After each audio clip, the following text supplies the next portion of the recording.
கோலியாத்த மாதிரி ஒரு ராட்சசன் வந்து நின்று பயமுறுத்துற மாதிரி ஏதோ ஒரு பிரச்சனை உங்களை பயமுறுத்ததில்ல.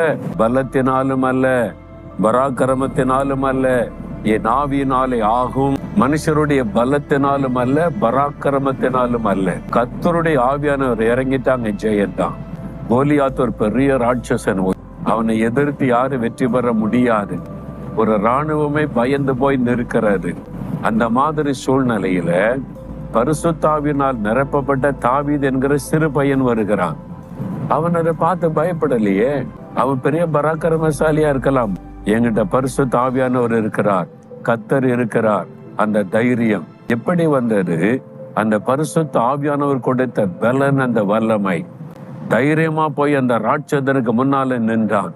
ஒரே ஒரு கல்லுல அவனை விழும்படி ஆவியானவர் செய்து விட்டார்.